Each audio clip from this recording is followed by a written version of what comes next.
Assalamualaikum warahmatullahi wabarakatuh. Kami dari delegasi SMA Islam Atira Bonek. Perkenalkan, saya Fidelis Dahra selaku pembicara pertama. Saya Sarastika selaku pembicara kedua. Saya Muhammad Azam Rizky Arifin selaku pembicara ketiga.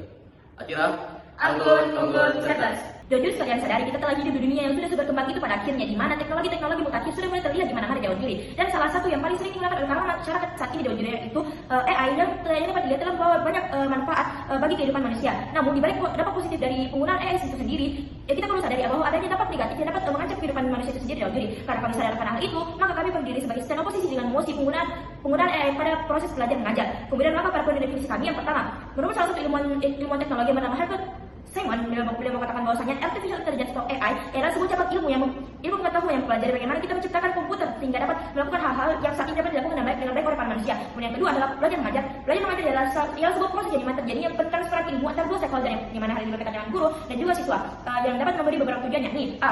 Membagikan ilmu pengetahuan dari guru ke siswa yang berupa pengetahuan secara konsep ataupun materi dan praktik. Kemudian B.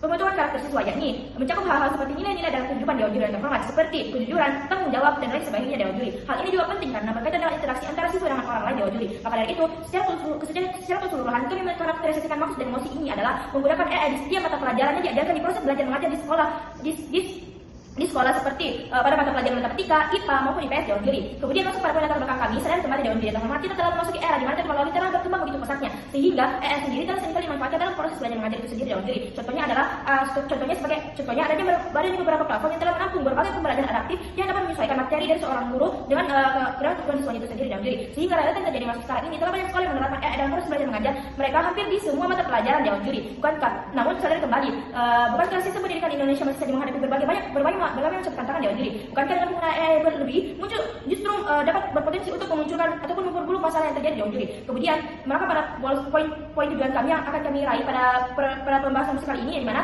kami ingin AI tidak digunakan sepenuhnya pada setiap mata pelajaran dewan juri dan terhormat. Namun kami hanya ingin menggunakan AI tersebut hanya digunakan dalam mata pelajaran yang berhubungan dengan teknologi itu sendiri dewan juri, seperti informatika atau TK misalnya. Karena kami yakin apabila penggunaan AI digunakan sepenuhnya dalam proses belajar mengajar di sekolah, kami yakin hal ini akan berdampak buruk pada akhirnya dewan juri yang nantinya akan kami bahas pada poin argumentasi kami. Kemudian masuk pada poin beberapa pembicara kami kepada tim lawan di posisi pemerintah, mereka harus menjelaskan bagaimana kemudian mereka dapat menyelaraskan peningkatan kemampuan kognitif dengan penggunaan AI dalam setiap proses belajar mengajar dewan juri.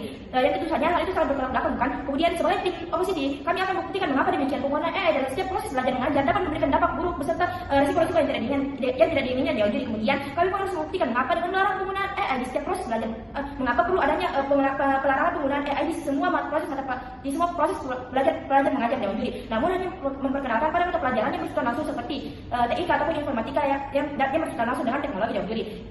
Yang dimana hal ini akan berdampak baik pada pengembangan kemampuan kognitif yang dapat memastikan bahwa siswa-siswa tidak akan ketinggalan teknologi seperti AI tersebut dewan juri yang terhormat. Berbicara kedua tim oposisi, saya bertugas untuk membawakan argumen yang mendukung di posisi kami. Oleh karena itu, kami menyusun argumen menjadi 2 poin inti. Yang pertama, argumen prinsipal. 2 poin. 1. Ketergantungan terhadap teknologi yang berlebihan. AI dalam lingkup pendidikan dirancang untuk memudahkan proses belajar mengajar. Namun sadari ini justru akan membawa dampak negatif kepada pelajar. A. Ini berpotensi untuk menimbulkan pola pikir yang pasif terhadap pelajar karena mereka terbiasa untuk menggunakan AI misalnya dalam mengerjakan soal matematika atau mungkin merangkum materi. Ini berpotensi besar menurunkan daya pikir belajar karena mereka tidak ditantang untuk mengatasi masalah yang dihadapinya secara mandiri. Dampak AI terhadap perkembangan kognitif telah diidentifikasi di sekolah-sekolah di seluruh Amerika Serikat. Penelitian yang dilakukan oleh University of Pennsylvania menemukan bahwa siswa yang mengandalkan AI untuk mengerjakan soal latihan memiliki hasil yang lebih buruk dalam ujian dibandingkan dengan siswa yang menyelesaikan tugas tanpa bantuan AI. Hal ini menunjukkan bahwa penggunaan AI dalam lingkup akademis bukan hanya masalah kenyamanan, tapi juga berkontribusi terhadap penurunan keterampilan berpikir kritis.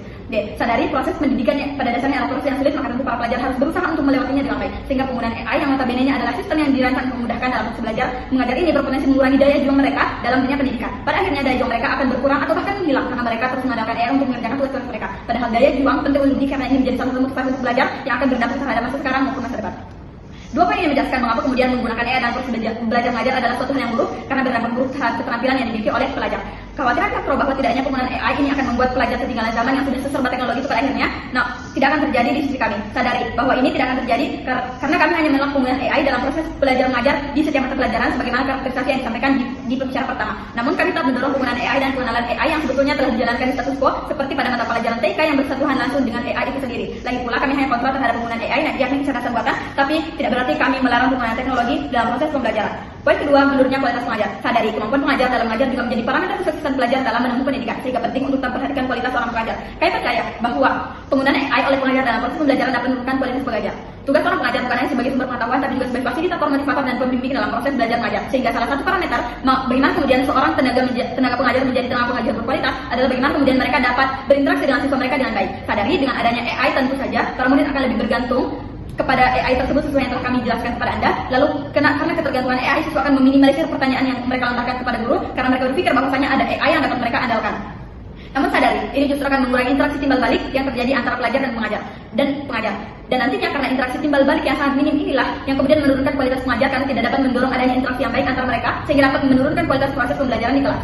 2. Argumen secara praktikal. 2 poin. Yang pertama, kami ingin pemerintah berperan penting dalam meningkatkan kualitas pengajar di Indonesia melalui Kementerian Pendidikan yang telah ada di status quo sekarang. Peningkatan kualitas pengajar sebegitu penting pada akhirnya karena sadari pendidikan adalah aspek yang paling penting dalam hidup seorang manusia. Sedangkan salah satu stakeholder dalam pendidikan yang penting adalah para tenaga pengajar yang bertugas untuk menjadi guru dan sumber ilmu bagi para murid. Sehingga peningkatan tenaga pengajar tersebut akan berpengaruh pula pada kualitas pendidikan di sebuah negara. Peningkatan kualitas seperti apa yang sebenarnya kami inginkan, yakni peningkatan kemampuan dalam memenuhi parameter guru berkualitas seperti memiliki wawasan yang luas, menguasai materi yang diajarkan, kreatif, dan juga dapat melakukan pendekatan terhadap para muridnya dalam proses belajar mengajar. Maka pada akhirnya para siswa tidak akan bergantung dalam hal pendampingan dan bantuan dalam belajar terhadap AI, namun mereka akan lebih berharap terhadap para tenaga pengajar, sehingga kekhawatiran di sisi oposisi apabila misalnya tidak adanya bantuan AI akan membuat siswa lebih malas dan mudah menyerah pada akhirnya tidak akan terjadi di sisi kami, karena masih adanya peran tenaga pengajar yang kompeten di lingkungan sekolah. Apabila kemudian mereka mengkhawatirkan mengenai murid-murid yang tidak terbuka dengan gurunya, maka dari itu hal tersebutlah yang nanti akan difokuskan terhadap peran pemerintah dalam meningkatkan kualitas tersebut dalam peningkatan kualitas, termasuk bagaimana kemudian guru tersebut memiliki kemampuan yang baik dalam melakukan pendekatan terhadap para murid. Poin kedua, dampak. A. Dampak secara umum. Yang pertama, ini akan membangun interaksi dan komunikasi yang baik antara pelajar dan pengajar, sebagaimana penjelasan argumen sebelumnya. B. Ini akan mempertahankan nilai-nilai dasar pendidikan yang pemahaman terhadap materi, pembentukan karakter dan lingkungan belajar yang kondusif. C. 3. Ini akan menjadi investasi masa depan bagi pelajar karena kami berupaya untuk menciptakan fondasi pendidikan yang kuat bagi mereka sebelum menempuh pendidikan di tingkat selanjutnya yang tentunya akan lebih menantang, seperti nilai-nilai kreativitas, kemandirian, problem solving, dan lain sebagainya. 4. Pada akhirnya pelajar akan terbentuk menjadi pribadi yang berkarakter misalnya dengan ketekunan mereka dalam mengatasi masalah dan mandiri atau bagaimana mereka menciptakan komunikasi yang baik dengan orang lain. B. Dampak terhadap stakeholder. 1. Ini akan baik bagi pelajar sebagaimana penjelasan 3 poin sebelumnya, yakni sebagai investasi masa depan terbentuk pribadi yang berkarakter dan komunikasi yang baik. 2. Ini juga akan baik bagi pelajar karena akan terciptanya lingkungan belajar yang baik dalam proses belajar mengajar dan akan menjadi dorongan bagi mereka untuk meningkatkan keterampilan mereka dalam membimbing siswa. 3. Ini juga turut berdampak baik bagi pemerintah karena mereka akan berupaya untuk meningkatkan kualitas tenaga pengajar dan pada akhirnya akan berimplikasi terhadap kualitas pendidikan yang ada di Indonesia. Bangga sebagai pihak kontra. Dewan juri kami percaya bahwa dengan melarang penggunaan AI dalam setiap proses belajar mengajar, misalnya dalam matematika, IPA, IPS, dan sebagainya, namun diperkenalkan melalui pembelajaran TIK ataupun informatika yang dimana telah ada di status quo sekarang, akan lebih baik dibandingkan penggunaan AI dalam setiap proses belajar mengajar yang mereka inginkan, sehingga nantinya oposisi akan mengganggu. Selamat datang di poin komparasi. Pertama kita lihat bagaimana proposisi mengembangkan kasusnya. Skenario terbaik akan terjadi di sisi mereka, bahwasanya siswa di status quo akan dapat lebih mengetahui dan menguasai mengenai penggunaan AI dan teknologi, bahkan mereka dapat memanfaatkannya sebagai alat untuk memudahkan mereka dalam belajar. Namun sadari bahwasanya skenario yang mereka miliki sangatlah monoton, yang kemudian mereka hanya terus-menerus mengglorifikasikan bagaimana dampak positif yang akan terjadi di sistem mereka, dan mereka tidak dapat mengupayakan dampak negatif yang ada, sehingga kemudian bagaimana mereka dapat menjamin dan mencegah penurunan pemahaman kognitif yang menjadi permasalahan utama di sisi mereka, ketika bahkan mereka ingin dan mendorong penggunaan AI di proses belajar mengajar tersebut yang menjadi sumber utama permasalahan di sisi mereka. Hal tersebut akan jauh lebih buruk di sisi mereka, di skenario terburuk mereka apabila misalnya nantinya kemampuan kognitif benar-benar hilang di siswa di sisi mereka, yang dimana kemampuan kognitif merupakan kemampuan yang paling mendasar ataupun kemampuan kognitif merupakan kemampuan yang paling penting dalam setiap proses belajar mengajar. Hal tersebut juga akan lebih jauh buruk terhadap kemampuan mereka dalam menguasai AI dan teknologi yang dimana sangat membutuhkan kemampuan kognitif, sehingga nantinya siswa di sisi mereka tidak hanya kehilangan kemampuan kognitif, namun juga akan berdampak terhadap kemampuan AI dan teknologi mereka. Hal tersebut lebih buruk dibandingkan status quo kami, ataupun akan lebih buruk dibandingkan pengembangan kasus kami. Kita lihat bagaimana pengembangan kasus di sisi oposisi. Di sisi kami, kualitas pendidikan dapat lebih maju dan berkembang pada akhirnya, karena kami mendorong dan mencegah kemungkinan dan dampak buruk dari penggunaan AI dalam proses belajar mengajar dengan tidak menggunakan AI dalam setiap aktivitas dan proses belajar mengajar, agar hal tersebut dapat meningkatkan kemampuan kognitif siswa sebagaimana dijelaskan oleh pembicara kedua kami. Namun kami tetap mengupayakan para siswa kenal dan dapat belajar mengenai AI dan teknologi yang sebelumnya berjalan status quo, seperti adanya mata pelajaran seperti TIK ataupun informatika, sehingga nanti penurunan kemampuan kognitif siswa di status quo tidak akan menurun karena penggunaan AI, dan di sisi lain mereka tidak akan ketinggalan akan teknologi AI yang telah ada. Namun kita lihat bagaimana nantinya apabila misalnya skenario terburuk kami, pengembangan kemampuan kognitif tersebut tidak berakhir baik pada akhirnya. Hal tersebut tidak akan terjadi di juri karena telah adanya pemerintah yang berperan pula dalam meningkatkan kualitas tenaga pengajar, sehingga nantinya para pengajar telah sangat kompeten pada akhirnya dalam mengajar, dan juga karena guru yang kompeten tersebut memiliki kepedulian dan kemampuan pendekatan terhadap para murid, sehingga nantinya guru akan melakukan pendekatan kepada siswa-siswanya. Sadari pula bahwasanya guru tidak peduli itu walaupun guru tidak akan setidak peduli itu pada siswanya, terlebih lagi guru-guru yang telah kompeten pada bidangnya, sehingga nantinya kami akan memenangkan perdebatan kita pada kali ini, oposisi menang.